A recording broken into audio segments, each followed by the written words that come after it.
Stress किंवा ताण काय असतो? हा ताण कोणाला असतो? हा सगळ्यांनाच असतो की. कोणाला सोशल मीडियावर लाईक्सचा असतो, तर कोणाला करिअरचा असतो. तसंच निसर्गातही प्राण्यांना स्ट्रेस असतो.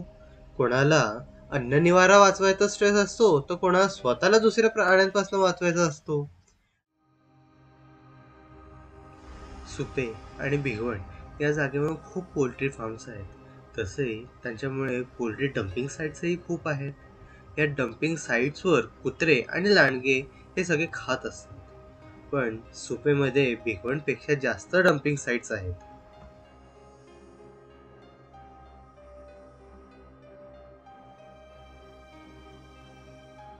आपल्याला जर का लांडग्यांचं खाणं आणि स्ट्रेस लेवल्स जे कॉर्टिसोल हॉर्मोननी कळतं ते बघायचं असेल, ते एक घाणेरडं काम करायला लागतं. ते आहे लांडग्यांची विष्ठा गोळा करणे आणि त्यांना तपासणे.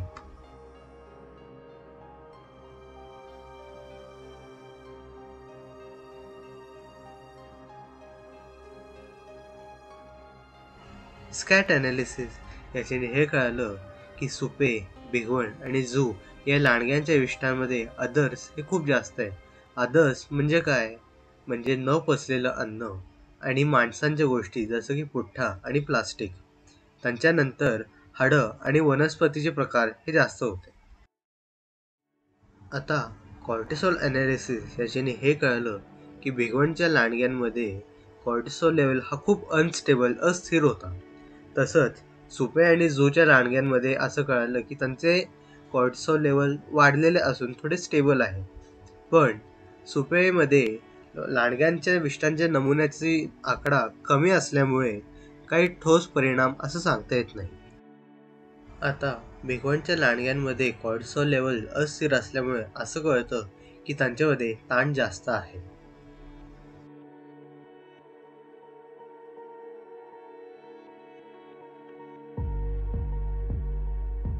या स्ट्रेसचं कारण अन्नाची मारामारी आणि ह्युमन इंटरफेरन्स हा असू शकतो.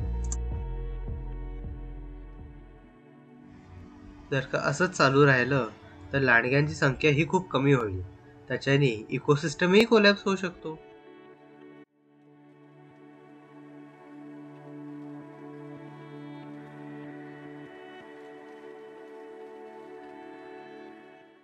जर का आपल्याला या लांडग्यांना वाचवायचं असेल तर आपल्याला एक ॲक्शन प्लॅन करायला लागणार.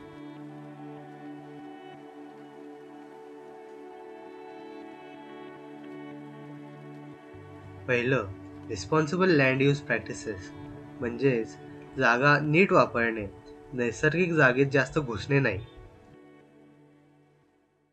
दुसरं म्हणजे फेरल डॉग्सची संख्या कमी झाली तर लांडग्यांवरचा प्रेशर आपोआप कमी होईल. तिसरं म्हणजे ग्रासलँड कन्झर्वेशन. हे गवताळ प्रदेश जे लांडग्यांचे घर आहे, तर का यांना वाचवलं तरच लांडगे वाचतील. चौथं म्हणजे ह्युमन इंटरफिअरन्स. जेव्हा माणसांचं नैसर्गिक जागेंवर घुसणं आणि त्याला त्रास देणं कमी होईल, त्याच्याने आपोआप त्या जंगलातले आणि ते नैसर्गिक प्राणी ते तसे वाचतील. जर का आपल्याला आपली धरती माता मदर अर्थ वाचवायची असेल तर आपल्याला ह्याच्यातले राहणारे सगळे प्राण्यांनाही वाचवायला लागतील. जसं की लांडगे. छोट्या छोट्या स्टेप्सनी हे लांडगे आणि हे निसर्ग आपण हे वाचवू शकतोच की.